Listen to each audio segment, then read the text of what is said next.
My mask down so you can see who I am while I'm just here demoing. So welcome, and just going to start with a couple things first. You guys all have a piece of release paper, and I think you guys all have a piece of cardstock. Just set those aside for the moment. That's when we start working with the collage. We're going to need those, but you really don't want to get the gloss medium on this when you're prepping. This is, we're going to iron over this, and it's to protect the iron. So if we have gloss medium on it, we're kind of defeating that purpose. So just set it aside, but we put some at every table.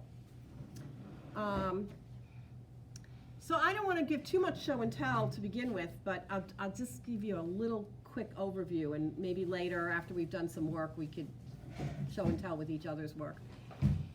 So this method is a way of doing collage that I love because I never was good at working with thin papers because they would be wrinkly, and I just didn't like the flatness, and you're always peeling if you work with gloss medium or glue, you're peeling off your fingers, and you pick up a piece and it sticks. And this way we spend some time prepping our papers, and we're going to prep them on both sides with gloss medium. I'm going to let them dry with both sides. And then we have this wonderful pile of components that are very rich to work with.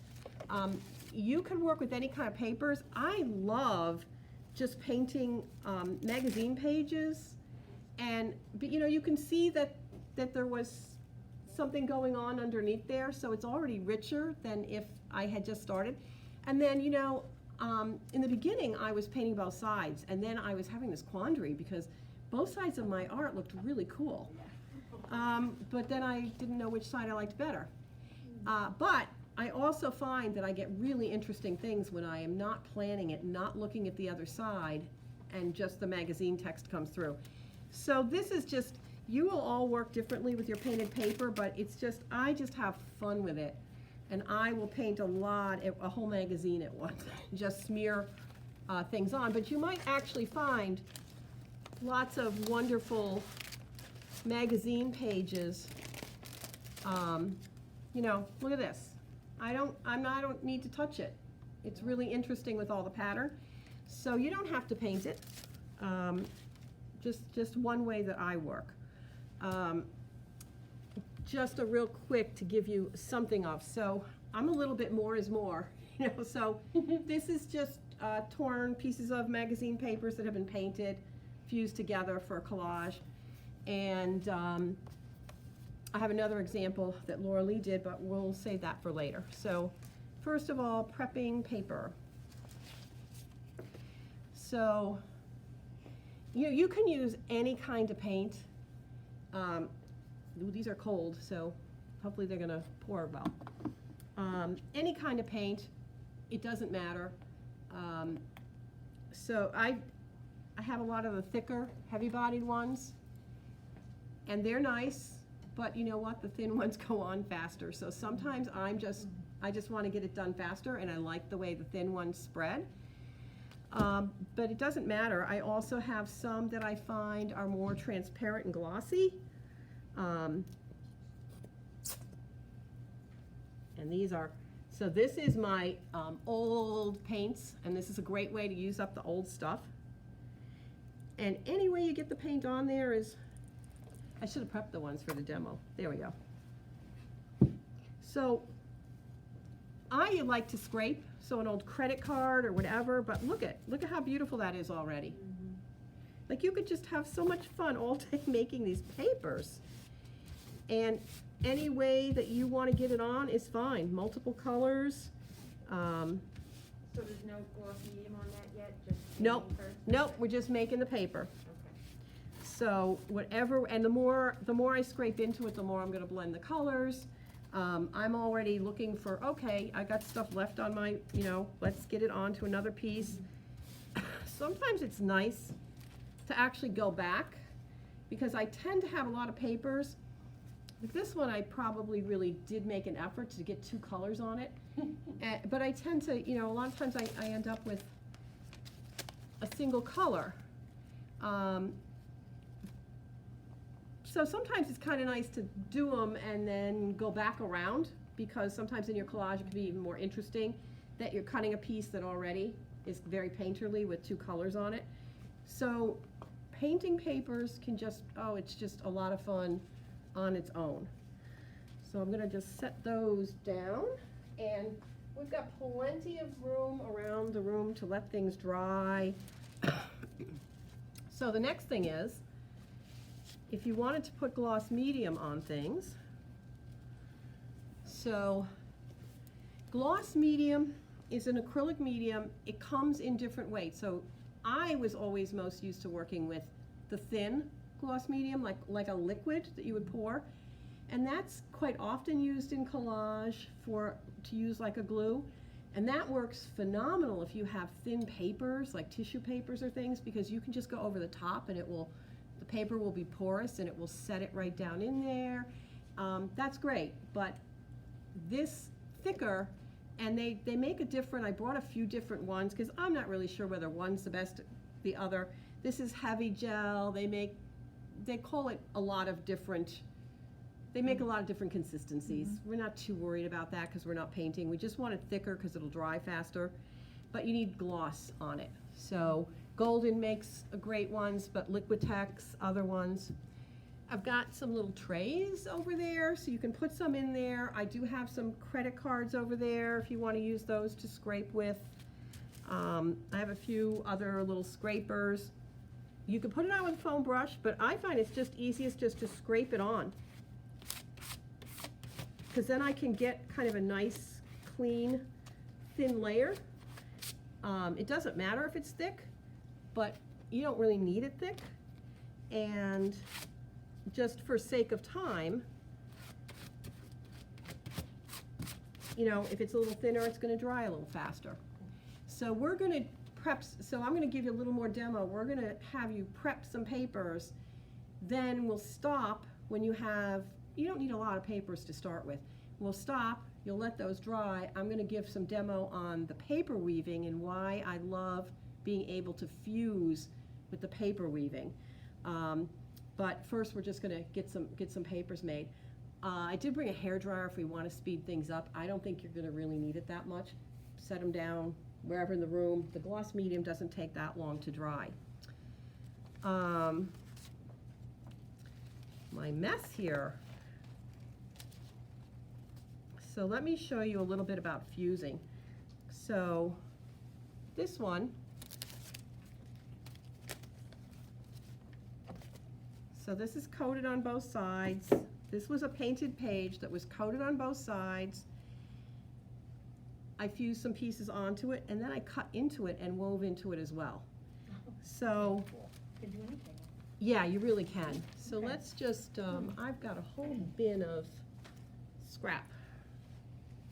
Because you're going to end up with, you know, and it's kind of funny because you kind of, if you're working and you sit, to me, if I don't, I can work kind of quickly because I'm not having to get the glue and wait for the glue to dry in between. I can just keep composing and fusing and composing and fusing. So in my head, a lot of times I know that there's a scrap in here. Where is that? And right now I know I don't have enough yellows. I want yellows. But let's just randomly, and you know, whatever you want.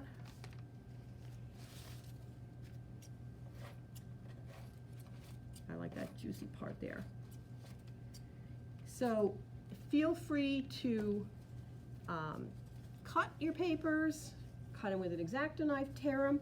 Another really good trick is, like, I could look at the back and I could cut out that shape. Now that itself would be a really interesting collage piece, but also the shape that I get on the other side would be a shape that I probably wouldn't have gotten if I was just slicing away at things. So that's another reason I like the magazine things, because that could be a really interesting shape I wouldn't have thought of. And if I just work from the back, oh yeah, I was looking for her. I love this painted paper, but these letters I just love for in the collage. So on my Jennifer Aniston page. But since the piece isn't that big, you know, the small image, is that for weaving or that's just for collage? We're going to do a both. We're going to Okay. do a lot of we're going to do paper weaving and we're going to do collage, And Okay. you can add, we can do two things. We can use collaged pieces as a cut shape on our, we can use paper woven shapes, cut and collaged onto a collage, okay? Or we can do just collage. I guess there's three things. We can take paper woven pieces, like this is something I've used in the past, right? Let's add some of this onto here. This is fused together. So it's woven, right? Normally if you were to cut into a woven piece, it would all fall apart. But because it's fused, it didn't fall apart. So if I want to add, maybe this would be interesting. And Ginger, see where it's kind of falling apart a little bit? That's because I didn't do the edges of my paper. There you go. Sometimes you do want to go to the edges.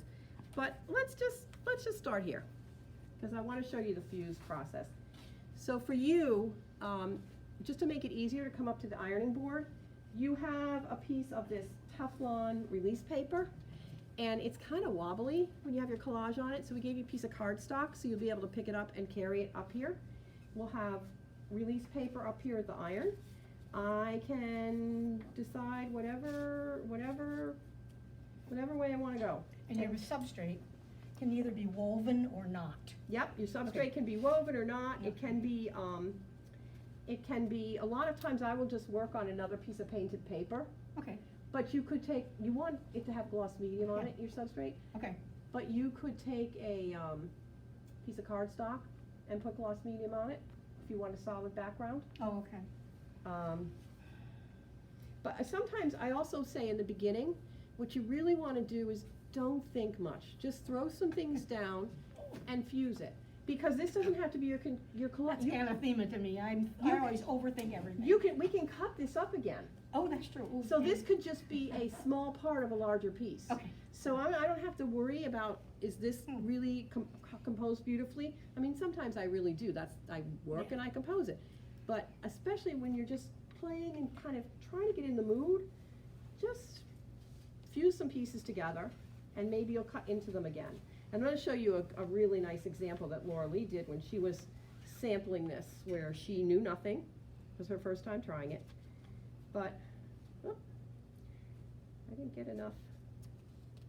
Is the No, the iron is hot. I'm just trying to make sure that I really have, this has gloss medium on it and it stuck really nicely, and this stuck really nicely. Okay. I just think that Jen Aniston here, I don't think she has any gloss on You her. didn't plaster her Oh, enough. no. She's It's not her out. makeup. She didn't get glossed on her side. I was So- worried that it was the iron, because my iron is definitely out of practice. No, the iron is nice and hot. Nice and hot. And you can see some of it really stuck so well. So, not good for my first demo that it's not as smooth as what we'd like. All right, let's try it again. But this piece is fused on nicely. This iron might even be a tad hot. I'm not gonna hurt anything because it's going through the Teflon, but I can feel it's probably hotter than I need. You can, if you say, oh, I really don't like this, I don't know why this is not, why are you not fusing? Works beautifully at home all the time.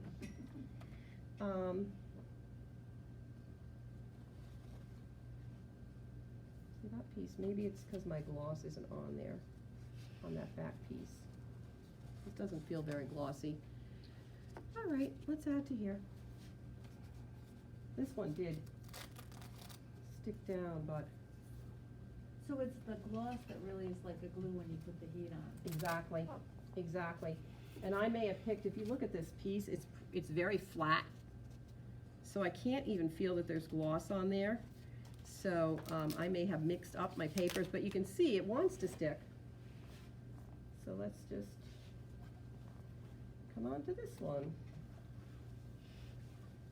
Is there a limit, to how many layers of things you can fuse together? I think so. Practical, like, yeah, you could do 10, but Yeah, see that just glued down perfectly. 3 or 4 might be better. This one, so there's your, example of you're gonna have a mistake if you don't have gloss meat, but see how that glued down perfectly? So the substrate needs to have the gel, not every other piece. just? I would do both sides of everything. Okay. Because you need, because when you're picking it up, Sandra's point is that sometimes I didn't think that I needed this top to have gel on it to have the medium on it because I'm gluing it down. But later I may think, I want to add a piece on top of this.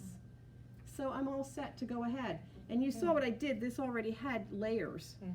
And I already put in there, and I could, because this is glued, you can see some of the weaving in here. So I could make this more complicated by going in and adding. We're not gonna mess with that guy.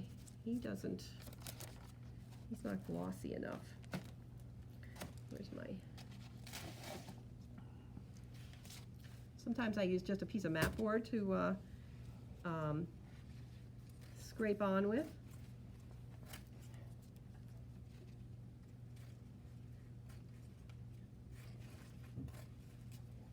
And I am going to really show you some like paper weaving, different effects we can get, but that will be another demo after we all have some paper sitting to dry.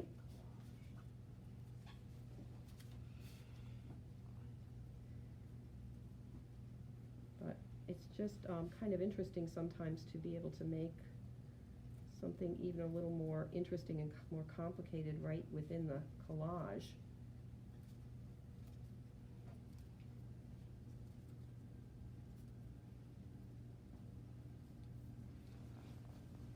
It's like making apple pie crust, huh? Yeah, yeah. I could never do that, so I'm gonna be in trouble.